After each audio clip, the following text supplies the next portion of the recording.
The Mystery of Mysteries. An Anecdote by Robert Fulghum.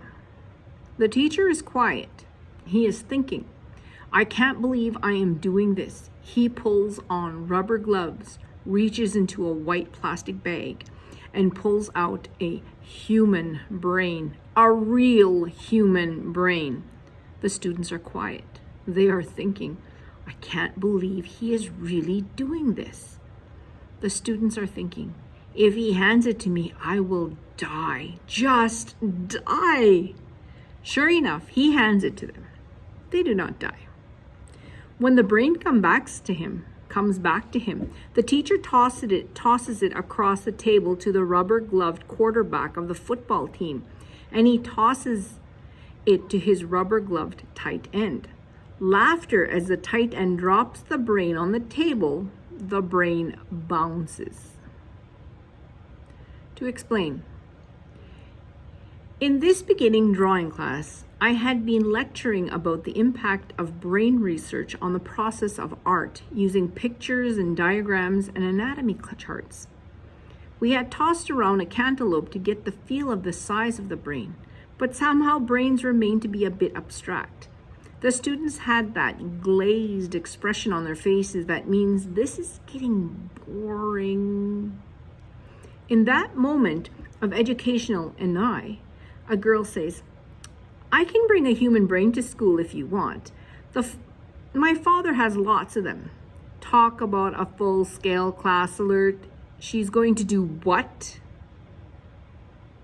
Well, it turns out her daddy is a bona fide research neurosurgeon at the medical school and has jars and jars of brains in his lab, and he would be pleased to have us use the real thing. So, sure, I can handle this. Bring a brain to school, I shout at the departing class. All of you!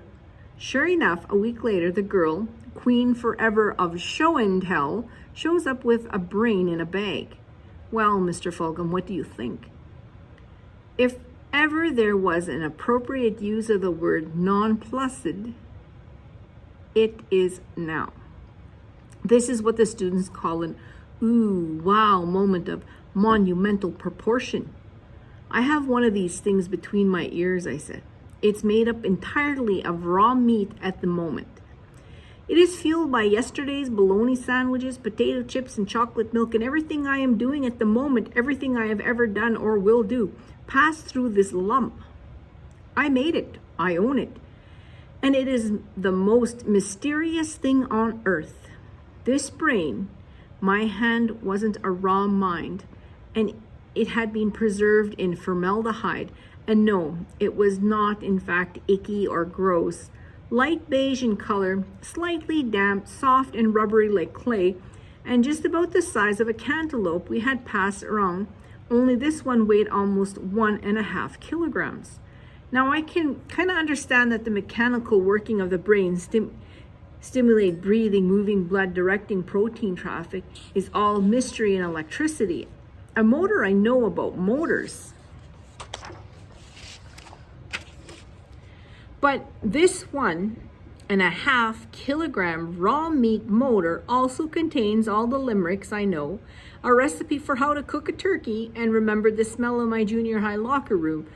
All my sorrows, the ability to double clutch a pickup truck, and a face of my wife when she was young, formulas like E equals MC squared and A squared plus B squared equals C squared, and the prologue of Chaucer's Canterbury Tales, the sound of the first cry of my firstborn son, the cure for hiccups, the words to the flight song of St. Olaf's College, 50 years worth of dreams, how to tie my shoes, the taste of cod liver oil, and the image of Van Gogh's sunflowers, and working understanding of the Dewey Decimal System. It's all in there.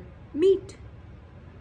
1 cubic centimeter of brain contains 10 million bits of information, and it processes 5,000 bits in a second, and somehow it evolved over a zillion years from a molten ball of rock, Earth, which will itself fall into the sun someday and be no more. Why? How? That's what I think. Ooh, wow, the course's students. The teacher is in a groove. Got him. Once again, the brain is passed around from hand to hand, slowly and solemnly. Once again, it is very quiet. The mystery of mysteries is present, and it includes us.